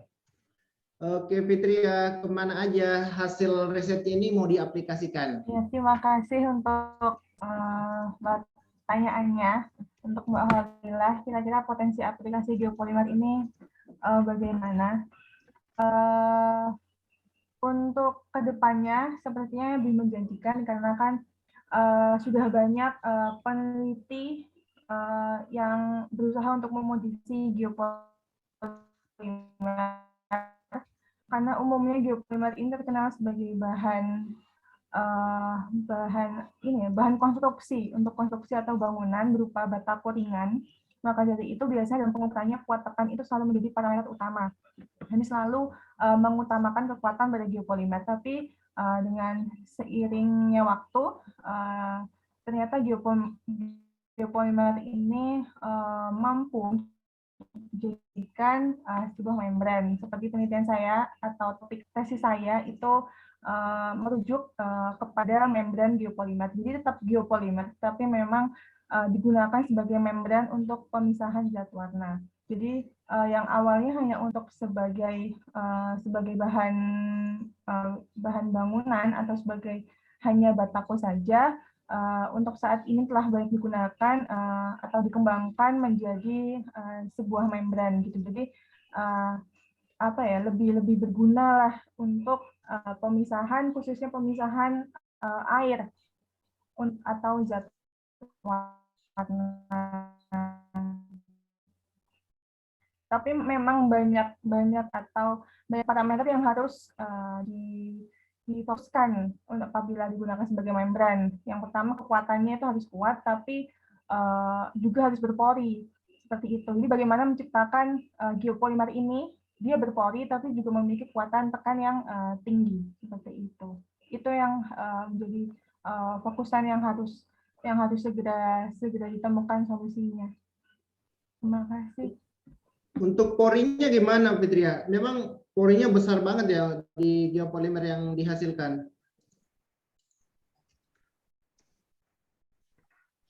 Kalau misalnya mau diaplikasikan dalam filtrasi air misalnya atau zat warna. Bahan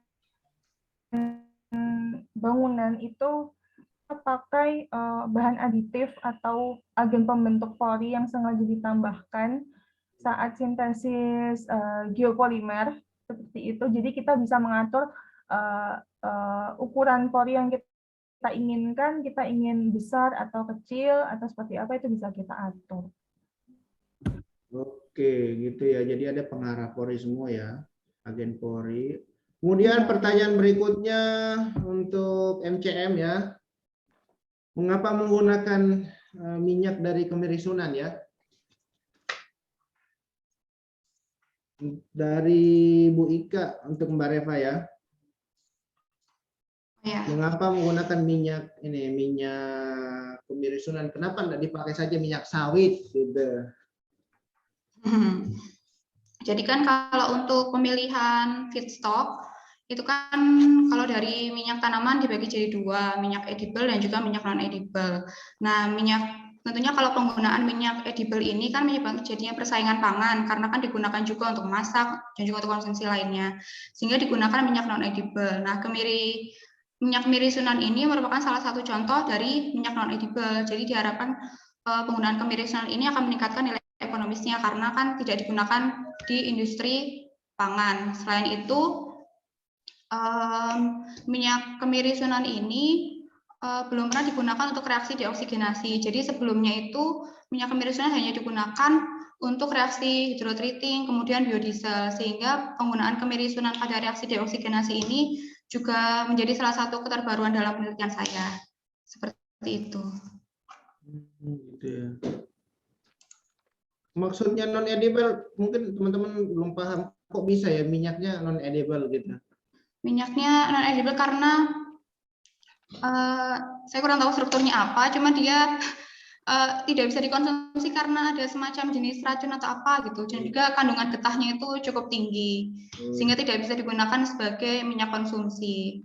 Saya kan kalau kelapa sawit kan bisa untuk masak atau apa gitu. Banyak alkaloid ya. Ya. Berikutnya untuk Bu Helna dari Ibu Dr. Nuni. Mungkinkah set SM5 yang digunakan? Maksudnya gimana ini Bu? Mungkinkah? Boleh ini langsung Pak? Langsung aja Bu Nuni.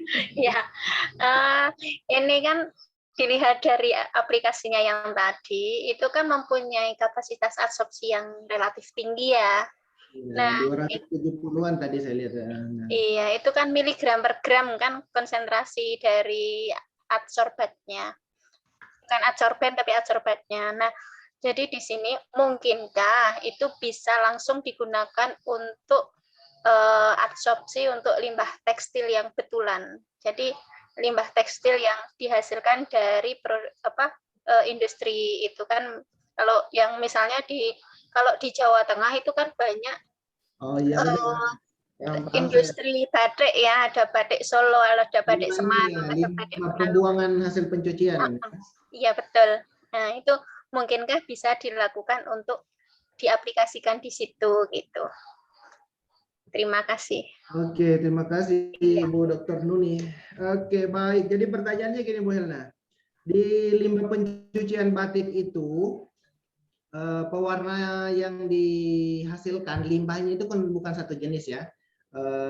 Bu Helna di riset ini kan metilen blue itu sebagai model ya. Model yang digunakan. Sementara kalau misalnya dalam kehidupan nyata gitu, yang digunakan oleh industri tekstil, misalnya pengrajin batik, itu macam-macam. Ada reaktif black, kemudian reaktif blue, dan lain sebagainya. Begitu juga komposisinya itu ada dicampur NaOH, ada dicampur klorin. Jadi kira-kira gimana Bu potensi dari set SM5 yang dihasilkan? Bisa enggak gitu diaplikasikan untuk memfilter air yang dibuang itu tadi, tapi tentunya harus dikaitkan dengan muatan ini Bu, muatan pewarna yang dihasilkan, karena rata-rata pewarna yang diaplikasikan di pengrajin batik itu ionit Bu, bermuatan negatif gitu. Kira-kira kalau yang atau mungkin bisa dimodif lagi gitu. Oke, monggo Bu Helna. Ya. Terima kasih untuk pertanyaannya Ibu Dr. Nuni, Pak Asran. Dari hasil penelitian yang dihasilkan, ZSM5 mesopori ini tadi terlihat di situ mengikuti model Langmuir ya. Nah, nilai RL-nya itu lumayan besar, 270,72 mg per gram. Nah, untuk RL ini merupakan parameter yang digunakan untuk absorpsi. Nah, di mana hasil penelitian saya ini menunjukkan bahwa nilai RL ini sangat cocok untuk berfungsi sebagai absorben. Jadi kalau misalnya diaplikasikan ke limbah tekstil, menurut saya bisa, tapi dalam skala besar. Seperti itu. Makasih. Mungkin harus membutuhkan seperti kolom gitu Bu ya? Ya. Atau dibentuk molekular shape. Ya. Jadi granul treatmentnya lagi. Memang itu juga yang tidak kita yang bekerja di degradasi warna atau adsorben ini, pengrajin batik itu bukan sekedar pewarna saja yang dicampur yang digunakan, tetapi banyak komponennya, misalnya penggunaan cuka, penggunaan NaOH atau soda, kemudian penggunaan klorin. Nah, ini kan tentunya harus dipertimbangkan dalam aplikasi gitu. Iya. Apakah misalnya material kita tahan terhadap klorin, misalnya kan kayak gitu. Kemudian ya banyak komponen-komponen lain yang harus dipertimbangkan. Oke, untuk pertanyaan selanjutnya Mbak Reva dari Bu Ika. Mungkin Bu Ika ini belum kenal ya, apa namanya, minyak kemirisunan ya. Kemirisunan ini melimpahkah katanya di tempatnya ini Mbak Reva? Oh, di kampus ada. Mengapa menggunakan tunggu, saya ini dulu. Produksinya berlimpah kata nama tersebut di tempat kita. Nah, coba dijelaskan dulu. Di mana posisinya ini? Kemirisunan. Terima kasih pertanyaannya Bu Ika. Jadi untuk penelitian saya itu menggunakan minyak kemirisunan karena memang ada kerjasama juga dengan mitra, yakni dengan PT Agrindo, di mana PT Agrindo ini mengembangkan ada perkebunan minyak kemirisunan gitu Bu. Jadi kerjasama kemudian digunakan sebagai feedstock untuk membuat green diesel. Kemudian kalau menurut yang saya tahu juga kemirisunan ini mulai ditanam di daerah-daerah di Indonesia sehingga kan cukup berpotensi ketika nanti digunakan sebagai feedstock untuk membentuk sumber energi terbarukan seperti itu. Jadi memang Bu Ika ya, soalnya Bu Ika belum datang ke sini. Di sekitar sini banyak Bu yang sudah tumbuh. Tapi ada pertanyaan lanjutan. Propose mekanismenya dari apa namanya bentuk karboksilat menjadi ini menjadi apa namanya alkana. Kira-kira seperti apa ini? Propose mekanisme. Oh iya ya. Sebelumnya untuk menentukan untuk mempropose mekanisme itu kan kalau dari penelitian saya bisa dari beberapa instrumen, salah satunya itu menggunakan GCMS, kemudian bisa juga menggunakan GCTCD, jadi untuk mendeteksi gas yang dihasilkan selama proses reaksi. Jadi kalau deoksigenasi itu kan biasanya melibatkan reaksi dekarbonilasi, di mana kalau dekarbonilasi ini alkana yang dihasilkan itu rantai rangkap atau alkena. Kemudian gas yang dihasilkan adalah karbon monoksida. Sedangkan kalau untuk reaksi dekarboksilasi ini, gas yang dihasilkan adalah gas karbon dioksida atau CO2. Kemudian hidrokarbon yang dihasilkan itu alkana. Jadi ketika nanti kita mengkombinasi dari berbagai instrumen ini, kita baru bisa mempropos mekanisme reaksinya. Selain itu, bisa juga menggunakan FTIR. Jadi misal kita sampling selama reaksi, kita sampling waktu reaksi, misal 1 jam, 2 jam, 3 jam untuk mengetahui mekanismenya. Nanti dibandingkan dengan minyak awalnya. Jadi kalau minyak awalnya itu kan ada puncak CO, tapi kan dari ester. Kemudian ketika nanti sampling, kalau di penelitian saya itu dari CO ester kemudian geser ke CO karboksilat. Baru CO karboksilatnya nanti intensitasnya menghilang, kemudian digantikan dengan hidrokarbon rantai panjang. Seperti itu. Kalau mekanisme reaksi lengkapnya memang saya tidak mencantumkan di paper, cuma kemarin waktu disertasi saya sedikit membahas tentang mekanisme itu. Jadi memang mekanisme yang apa namanya bisa dibuat prediksi, kemudian atau merujuk pada hasil ini ya GCMS ya atau TCD gitu, nanti kemudian dilihat proses apa yang terjadi, dekarbonilasi apa dekarboksilasi gitu ya. Iya betul. Oke, lanjut. Nah, ini ada tambahan. Ini mungkin dari starting material awal Mbak minyak kemirisunan sampai C11 sampai 18 jadi minyak kemirisunan yang mungkin. Nah, coba dijawab langsung, Mbak. Oke, sebentar. Oke, jadi kan minyak kemirisunan ini kan tersusun dari trigliserida, di mana trigliseridanya itu komponen utamanya asam lemaknya adalah C16 dan juga C18. Jadi ketika reaksi deoksigenasi itu rantai karbonnya itu mutu satu karena kan tadi pecah keluar gasnya kan CO dan CO2. Jadi kan rantainya kan pecah satu, makanya produk utama dari reaksi deoksigenasi itu sebenarnya C15 dan C17.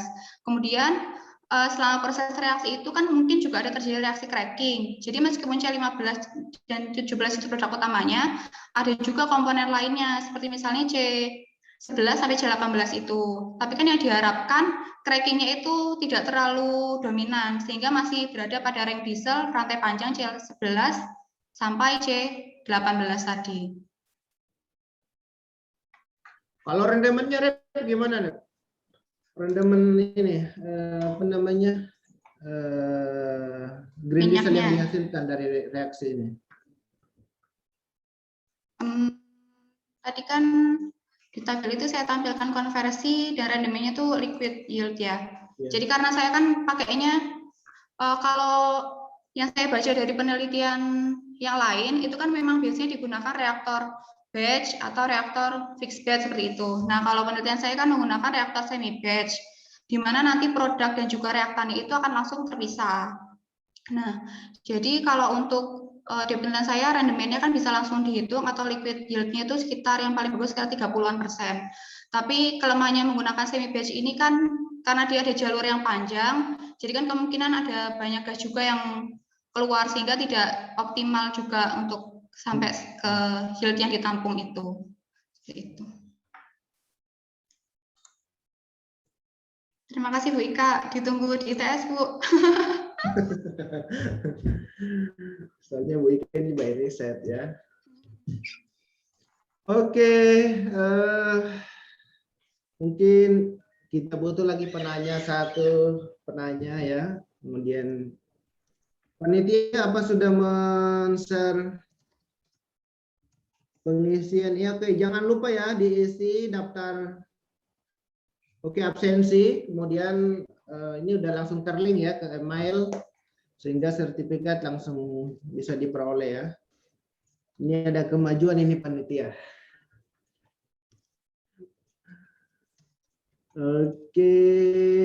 Oke, saya mau bertanya ke Bu Helna. Itu kan Ibu Helna pakai RedMat. Apa Ibu Helna ke Bintan? Oh, iya. Pak Asran ada aja. Pak Asran, ini RedMat yang saya pakai. Ini RedMat yang sebelumnya dipakai di tim risetnya Prof. Didi Prasetyoko. Jadi stok RedMat itu masih ada di lab, jadi saya menggunakannya. Tapi asal RedMat itu sendiri dari Pulau Bintan, gitu Pak. Itu sih, Ibu ngambil langsung ke Kepulauan Riau. Enggak Pak. Kalau ini Bu, apa RedMat itu sumber apa Bu ya? Sumber silika atau sumber alumina?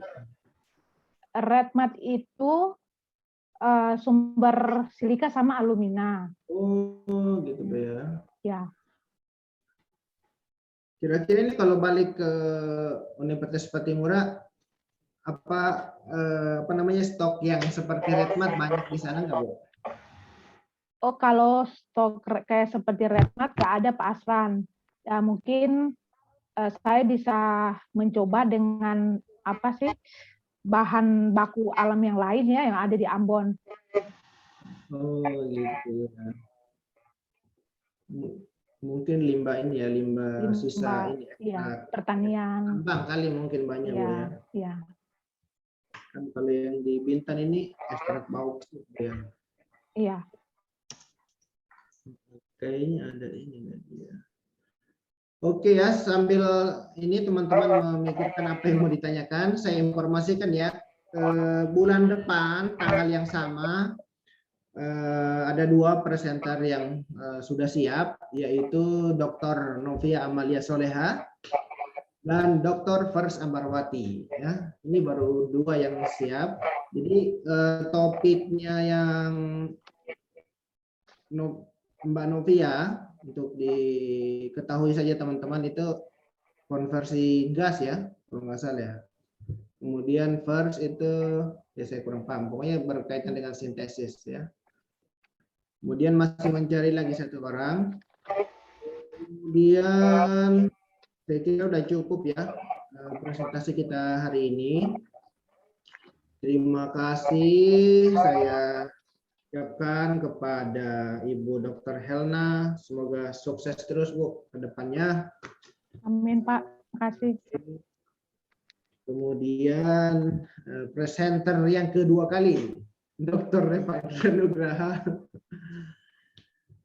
sudah berbagi ke kita semua yang tadinya kita tidak paham ya bagaimana mekanisme trigliserida bisa menjadi alkana atau alkena ya. Kemudian Fitria ya. Kalau kita simpulkan sebenarnya dari ketiga pemateri ini semua memanfaatkan limbah ya. Limbah dari tanah semua, kemudian diekstrak dan dijadikan macam-macam. Ada yang dibuat zeolit ZSM5, ada yang dibuat NCM, kemudian ada yang dibuat biopolimer. Mungkin teman-teman yang jeli itu bisa menangkap peluang ya, apakah itu peluang terutama peluang riset ya yang bisa diadopsi kemudian dikembangkan di kampus masing-masing ya kalau yang dari luar. Oke, apa semua sudah mengisi daftar hadir? Jangan lupa. Pak Asran, mohon maaf Pak. Oh, Ini ada satu pertanyaan untuk saya sebelum tutup. Ini dari Mbak Nurlina atau Bu Nurlina ya? oh iya benar-benar. Oke, coba saya baca dulu ya. Apakah ada kendala penggunaan red mat berdasarkan karakteristiknya yang juga merupakan limbah B3 biasanya agak sulit perizinannya untuk dikeluarkan dari. Oke, memang benar Bu ya. Ini terutama yang ornikel itu paling sulit. Pada proses sintesis ZSM apakah rasio molnya sangat mempengaruhi tipe zeolit terbentuk? Faktor apa kira-kira yang paling mempengaruhi? Jadi maksudnya dari rasio yang digunakan Ibu, apa yang paling mempengaruhi sehingga bisa terbentuk ZSM5 atau tipe zeolit yang lain? Monggo Bu. Ya, terima kasih Pak Asran, Ibu Nurlina. Untuk red mat yang saya pakai ini, untuk perizinannya, kebetulan red matnya ini udah ada di lab, saya menggunakannya untuk riset. Nah, untuk sintesis ZSM5-nya ini rasio mol dia mempengaruhi tipe zat yang terbentuk. Jadi untuk ZSM5 ini dia mempunyai rasio SiAl yang tinggi. Jadi dia itu biasa lebih dari 5 untuk perbandingan SiAl-nya. Kemudian faktor-faktor apa yang berpengaruh dalam mendapatkan tipe zeolit yang diharapkan? Yang pertama tadi sudah dijelaskan oleh Ibu Katerina Bigan tadi.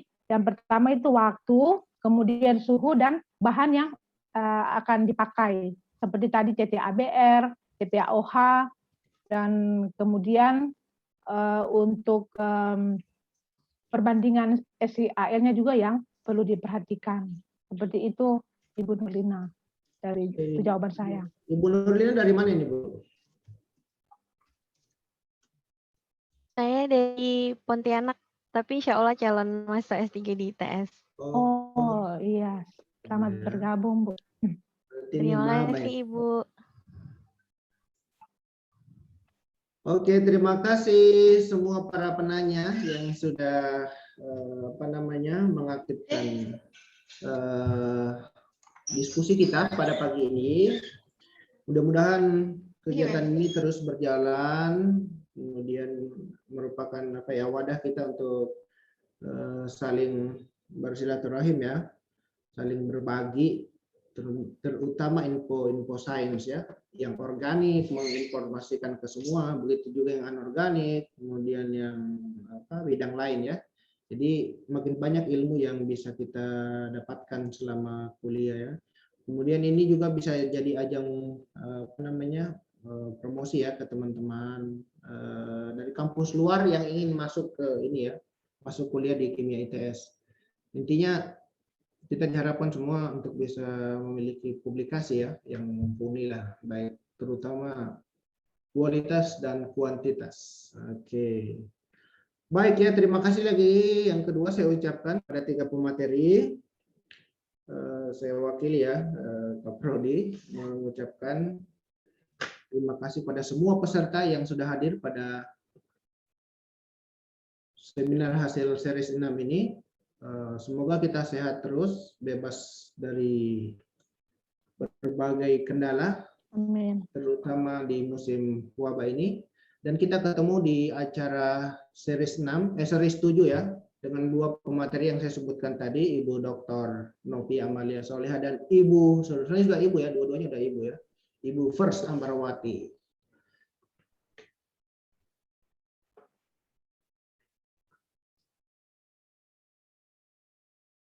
Oke, karena jam sudah mendekati persiapan sholat Jumat ya, saya akhiri acara ini dengan ucapan wabillahi taufiq wal hidayah. Wassalamualaikum warahmatullahi wabarakatuh. Waalaikumsalam warahmatullahi wabarakatuh. Yang Pak Afran, terima kasih. Prof. Didik, terima kasih Pak.